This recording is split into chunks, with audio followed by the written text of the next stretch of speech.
Bikers block a family's car at a rest stop. What the dad does next silences them. The sun-dappled highway stretched out before James as he guided the family car along the winding roads. Beside him, his wife Sarah smiled, the breeze from the open window tousling her chestnut hair. In the back seat, 10-year-old Emma and 8-year-old Liam chattered excitedly, their voices mingling with the gentle hum of the engine. It was a perfect day for a family road trip.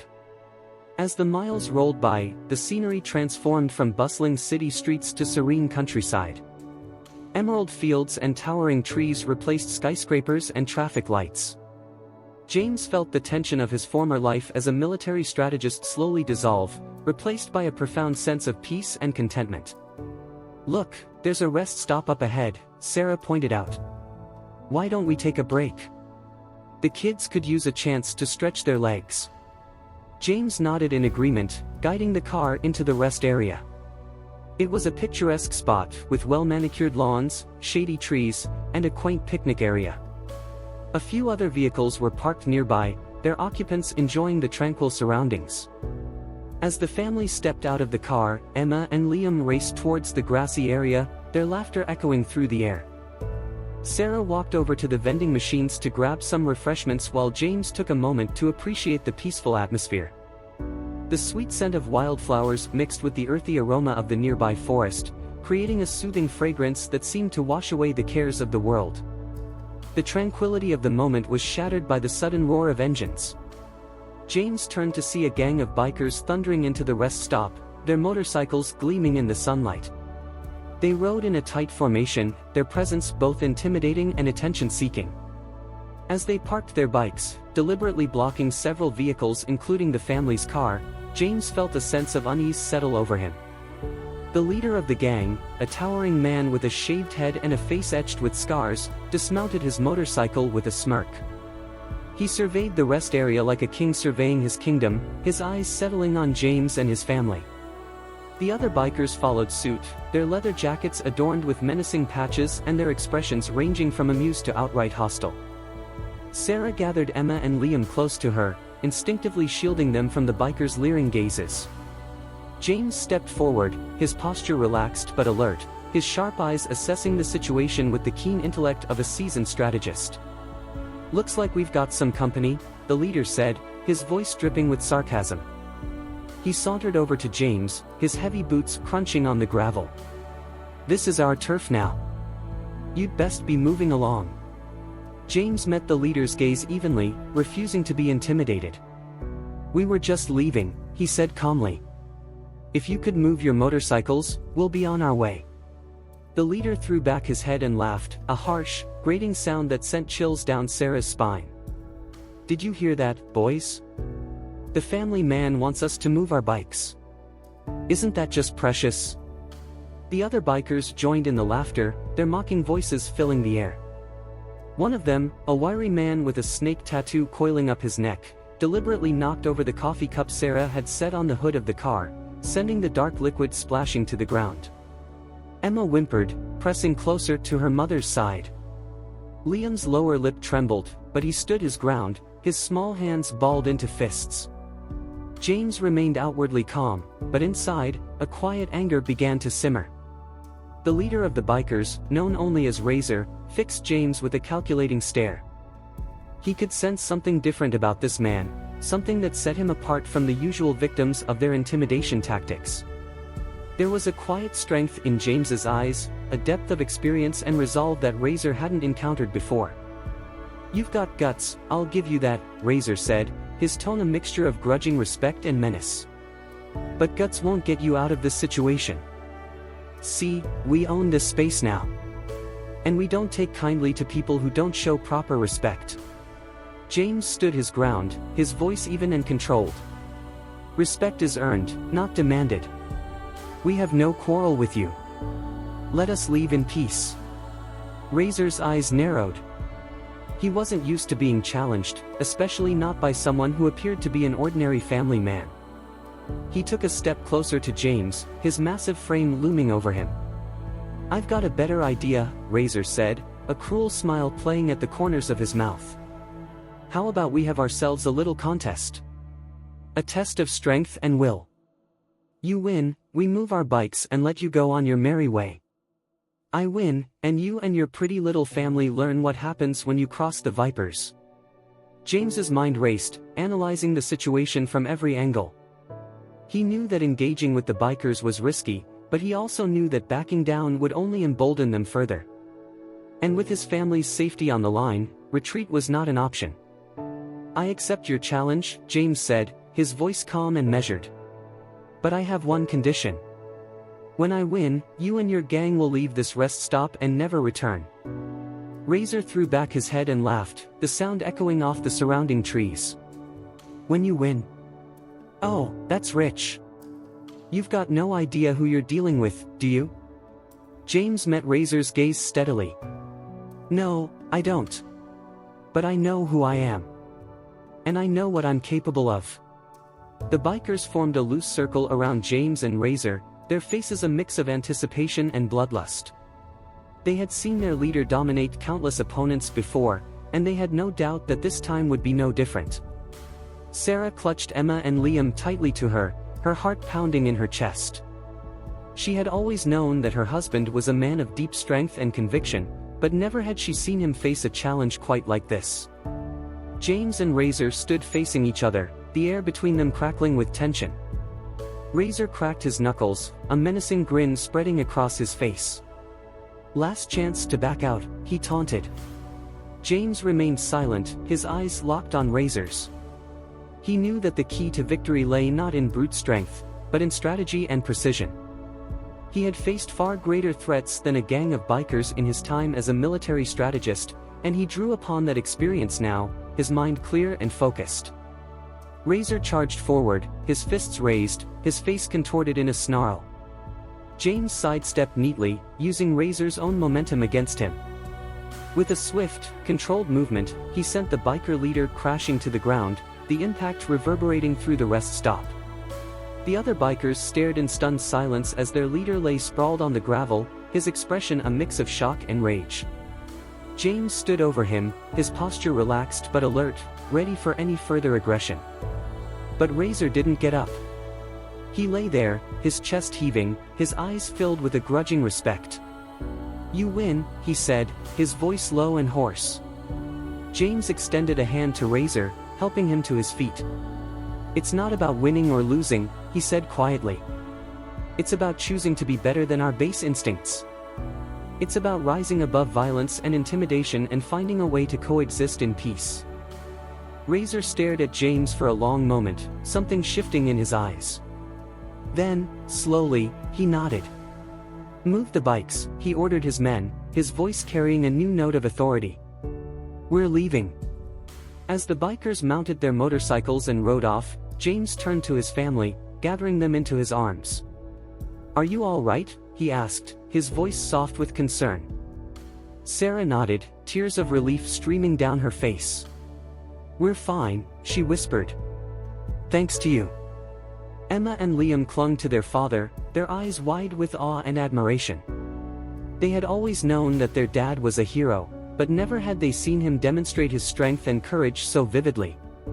As the family climbed back into the car and prepared to continue their journey, James glanced in the rearview mirror. The rest stop was empty now, the only sound the gentle rustling of leaves in the breeze. But he knew that something profound had happened here today. A small seed of change had been planted, one that had the power to grow and transform lives in ways he could only imagine. The miles stretched out before them as the family drove on, the rest stop fading into the distance behind them. But the impact of what had happened there lingered, settling over them like a cloak of quiet contemplation. Sarah reached over and took James's hand, giving it a gentle squeeze. I'm so proud of you, she said softly. Not just for standing up to those bikers, but for the way you did it. With integrity and compassion. James glanced at his wife, a small smile playing at the corners of his mouth. I couldn't have done it without you, he said. Knowing that you and the kids were there, depending on me, it gave me the strength I needed. In the back seat, Emma and Liam were uncharacteristically quiet, lost in their own thoughts. Emma, with the keen perception of a child on the cusp of adolescence, sensed that something momentous had occurred. She had always known that her father was a good man, but today, she had seen the depth of his character in a way she never had before. Liam, too young to fully grasp the nuances of the situation, nonetheless felt a profound sense of pride in his father. In his mind, James had become a superhero, a figure of unwavering strength and courage who could overcome any obstacle. As the sun began to dip towards the horizon, painting the sky in shades of orange and gold, James guided the car towards a small town nestled in the heart of the countryside. It was a place he had visited once before, years ago, and the memory of it had stayed with him ever since. The town was called Oakfield, and it was like something out of a storybook. The main street was lined with quaint shops and cafes, their windows filled with colorful displays and handcrafted goods. The air was filled with the scent of freshly baked bread and the sound of laughter and conversation. As the family parked the car and stepped out onto the sidewalk, they were greeted by a sense of warmth and welcome that seemed to emanate from the very stones beneath their feet. It was as if the town itself was reaching out to embrace them, inviting them to become a part of its close-knit community. "I have a feeling we're going to like it here," Sarah said, her eyes sparkling with anticipation. James nodded, a sense of peace settling over him. "I think you're right," he said. "This feels like the perfect place to start a new chapter in our lives." As the family settled into their new surroundings, they quickly discovered that Oakfield was more than just a charming small town. It was a community in the truest sense of the word, a place where neighbors looked out for each other and where kindness and compassion were the guiding principles of daily life. On their first morning in town, James and Sarah decided to explore the local farmers market, a bustling hub of activity located in the heart of the town square. As they wandered among the stalls, admiring the vibrant displays of fresh produce and handcrafted goods, they were struck by the warmth and friendliness of the vendors and customers alike. One stall in particular caught James's eye. It was run by an elderly man named Eli, whose weathered face and twinkling eyes spoke of a life well lived. Eli was selling handcrafted wooden toys, each one a miniature work of art. "These are beautiful," James said, picking up a small wooden train and turning it over in his hands. "You have a real talent." Eli smiled, his eyes crinkling at the corners. "Thank you," he said. "I've been making toys for as long as I can remember. It's my way of spreading a little joy in the world." As James and Eli talked, Sarah wandered over to another stall, where a woman named Maggie was selling homemade jams and preserves. Maggie greeted Sarah with a warm smile, offering her a taste of a particularly delicious strawberry jam. "This is incredible," Sarah said, savoring the burst of flavor on her tongue. "You must put a lot of love into your work." Maggie laughed, her eyes sparkling with pride. "That's the secret ingredient," she said. "Love and a little bit of magic." As the morning wore on, James and Sarah found themselves drawn into conversation with more and more of the locals, each one eager to welcome them to the community. They met Liam, the owner of the local bookstore, who pressed a copy of his favorite novel into James's hands with a knowing wink. They chatted with Rosie, the proprietor of the town's only cafe, who insisted on treating them to a slice of her famous apple pie. By the time they returned to their new home, arms laden with fresh produce and handcrafted goods, James and Sarah felt as though they had been a part of Oakfield for years. They knew that this was more than just a place to live, it was a place to put down roots, to build a life filled with meaning and purpose. As the days turned into weeks, James and Sarah found themselves becoming more and more integrated into the fabric of Oakfield's community. Emma and Liam, too, flourished in their new surroundings, making friends and discovering new passions. Emma, always a creative soul, found herself drawn to the town's community garden, a lush oasis of greenery and color located behind the public library. There, under the guidance of a kind-hearted woman named Esther, she learned the joys of coaxing life from the soil, of watching tiny seeds blossom into vibrant flowers and nourishing vegetables. Liam, meanwhile, discovered a love for music, thanks in large part to the influence of the town's eccentric music teacher, a man named Harold. Harold, with his wild gray hair and twinkling eyes, had a way of making even the most reluctant student fall in love with the power of melody and rhythm. James, too, found himself drawn into the orbit of Oakfield's community projects. He volunteered his time and expertise at the local youth center, teaching self-defense classes and mentoring troubled teens. He found a sense of purpose in helping others, in using his skills to make a positive difference in the world. Sarah, always the nurturer, threw herself into volunteering at the town's food bank, helping to distribute fresh produce and other essentials to those in need. She found a deep sense of fulfillment in the work, in the knowledge that she was making a tangible difference in people's lives. As the family settled into their new routines, they began to notice small changes taking place around them. The town's once struggling economy began to show signs of life, thanks in large part to the influx of new businesses and the renewed sense of community pride. The streets were cleaner, the parks were greener, and the air seemed to hum with a newfound energy and vitality. But even as Oakfield blossomed, there were moments of tension and challenge. A group of developers, led by a wealthy businessman named Victor Grayson, began to express interest in buying up large swaths of the town's land, with plans to build a sprawling commercial complex. Many of the locals, including James and Sarah, were adamantly opposed to the idea, seeing it as a threat to the town's unique character and way of life. They knew that they would have to band together, to fight for the soul of their community, if they hoped to preserve all that they had built. As the threat of Victor Grayson's development loomed over Oakfield, James found himself taking on a new role within the community. He became a leader in the fight to preserve the town's character, working tirelessly to rally support and organize resistance. It wasn't an easy battle. Grayson was a formidable opponent, with deep pockets and powerful connections. He had a way of making his plans sound inevitable, of painting those who opposed him as naive idealists standing in the way of progress. But James knew better. He knew that progress didn't have to come at the cost of community, that there were ways to grow and thrive without sacrificing the things that made Oakfield special. He spent long hours in meetings with town officials and community leaders, crafting arguments and strategies. He spoke at public forums and rallies, his voice ringing out with conviction and passion. And slowly but surely, he began to see the tide turning. More and more people began to join the cause, to stand up and fight for their town. They came from all walks of life, farmers and shopkeepers, teachers and tradespeople. Chapter 9. As the community of Oakfield rallied around James's leadership, a newfound sense of unity and purpose began to take hold.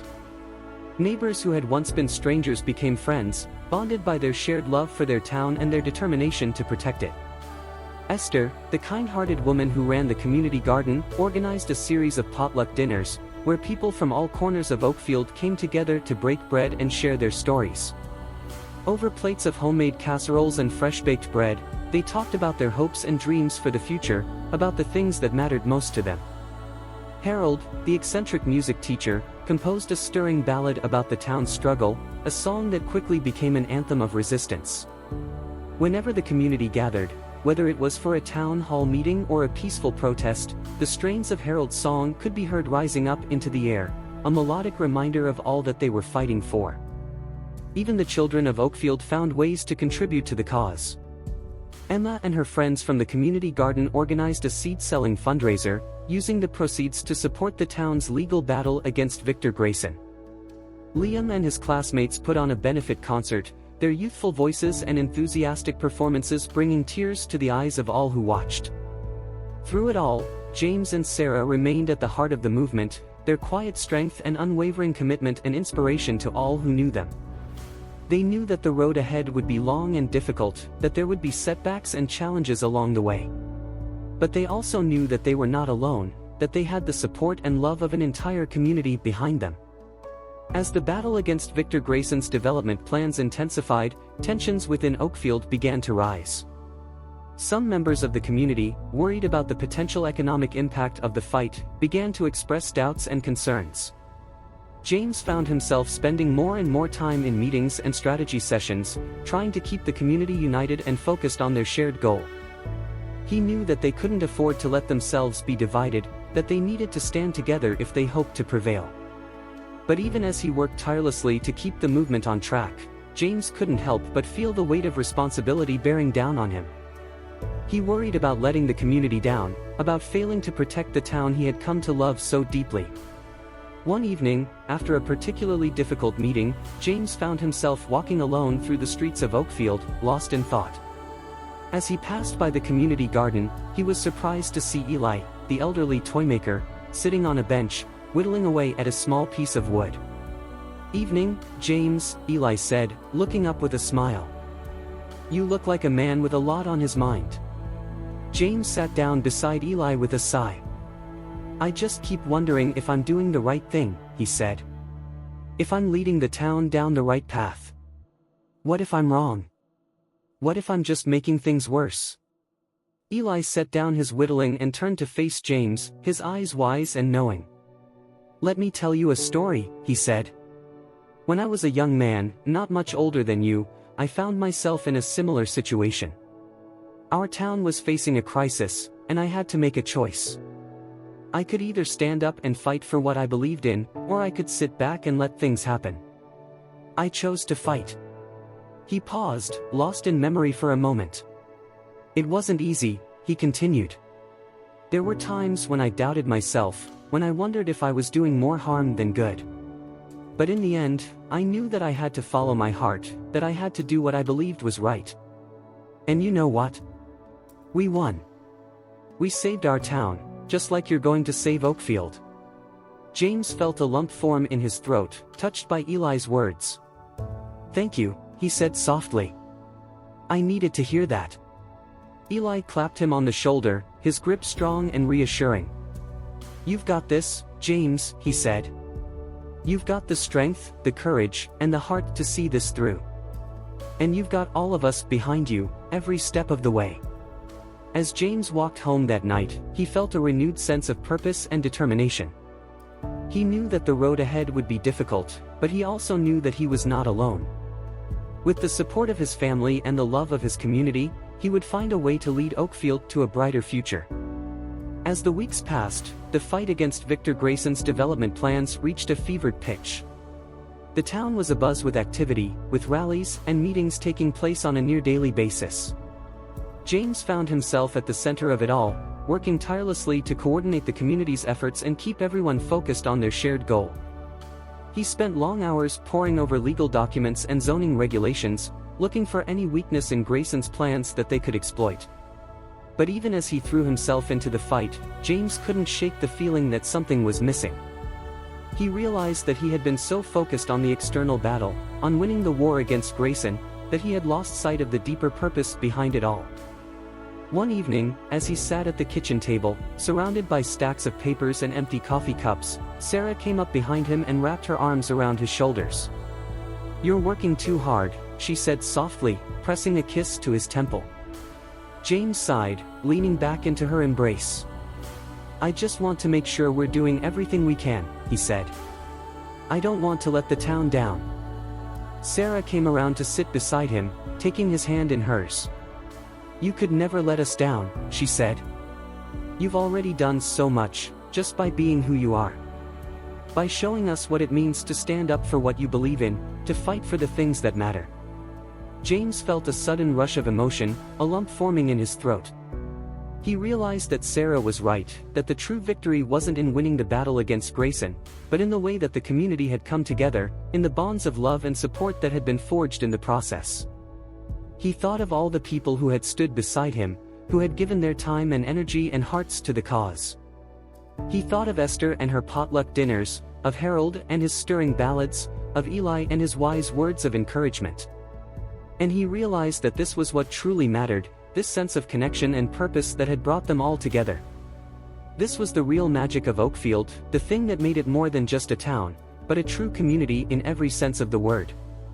The day of the final town hall meeting arrived, the air electric with anticipation. The entire community gathered in the high school auditorium, filling the room to capacity. James stood at the podium, looking out at the sea of faces before him. He saw fear and uncertainty in some eyes, but also hope and determination. These were the people he had come to know and love, the people who had become his family in every way that mattered. He took a deep breath, gathering his thoughts. And then he began to speak, his voice strong and clear. "My friends," he said, "we have come a long way together. When I first came to Oakfield, I was a man adrift, searching for a place to call home. And I found it here, in this community, in all of you." He paused, his eyes scanning the crowd. Over the past few months, we have faced challenges and obstacles that might have broken a lesser town. But Oakfield is not a lesser town. Oakfield is a community of fighters, of dreamers, of people who believe in something bigger than themselves. A murmur of agreement rippled through the crowd, a sense of pride and unity palpable in the air.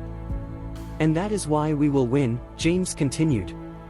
"Not because we are richer or more powerful than Victor Grayson, but because we have something that he will never understand. We have love. We have each other."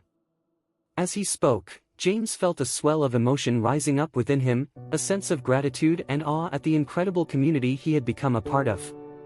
"So let us go forward from this place, not just as individuals, but as a community united. Let us show the world what Oakfield is made of, and let us create a future that we can all be proud of." As he stepped back from the podium, the room erupted in applause, the sound washing over him like a wave. And in that moment, James knew that they had already won, that no matter what challenges lay ahead, Oakfield would always stand together, united by the unbreakable bonds of love and community. In the days that followed the town hall meeting, a remarkable thing began to happen in Oakfield. People started coming forward with ideas and proposals, with plans for how to make the town an even better place to live. Esther suggested expanding the community garden, turning it into a true urban farm that could provide fresh produce for the entire town. Harold proposed a series of free music lessons for kids, using the power of music to bring people together and inspire a new generation of artists. Even Eli, the wise old toymaker, had an idea. He wanted to create an apprenticeship program, passing on his skills and knowledge to a new generation of craftsmen and women. James watched it all unfold with a sense of wonder and pride. He realized that this was the true legacy of their fight against Victor Grayson, not just the preservation of their town, but the awakening of a new spirit of community and collaboration. And so, as the weeks turned into months, Oakfield began to transform. The community garden blossomed into a verdant oasis, bursting with life and color. The streets rang with the sound of music, as kids and adults alike discovered the joy of playing together. In the town square, a new fountain was built, a symbol of the town's rebirth. And on the base of the fountain, a simple inscription was carved: "In unity, there is strength. In community, there is love." As James stood beside the fountain one evening, watching the sun set over the rooftops of Oakfield, he felt a sense of deep contentment and gratitude. He knew that there would be challenges ahead, that the world was still a complicated and often difficult place. But he also knew that Oakfield had something special, something that could never be taken away. It had the power of community, the strength of love and unity that could overcome any obstacle. And as he looked out at the town he had come to call home, James knew that he had found his true purpose, his true calling. He had found a place to belong, a family to cherish, and a future to believe in. Years passed, and Oakfield continued to thrive. The town became known far and wide as a model of community and sustainability, a place where people came together to create something truly special. Emma and Liam grew into young adults, each finding their own path and purpose within the town. Emma took over the community garden, using her passion for growing things to feed and nourish the entire community. Liam became a teacher at the high school, inspiring a new generation of students with his love of learning and his commitment to making a difference. James and Sarah grew old together, their love only deepening with each passing year. They watched their children grow and flourish, and they marveled at the incredible community they had helped to build. And then, one summer evening, as the town gathered for its annual celebration, James found himself standing before the community once again. He looked out at the sea of faces, at the people he had come to know and love so deeply. "My friends," he said, his voice trembling with emotion. "When I first came to Oakfield, I was a man in search of a home. And I found it here, in all of you. You welcomed me, you supported me, and you showed me what it means to be part of something bigger than myself." He paused, his eyes filling with tears. "And now, as I look out at all of you, I see not just a town, but a family. A family that has faced challenges and overcome obstacles, that has laughed and cried and grown together. A family that has taught me the true meaning of love and community." As he spoke, James felt a sense of deep gratitude and humility wash over him. He knew that he had been blessed, that he had been given a gift beyond measure. So let us go forward from this place, not just as individuals, but as a community united. Let us continue to build something beautiful and enduring, something that will last long after we are gone. Let us show the world what true love and unity can accomplish. As he stepped back from the podium, the crowd rose to their feet, their applause and cheers filling the air. And in that moment, James knew that he had found his true home, his true purpose. He had found Oakfield, and Oakfield had found him.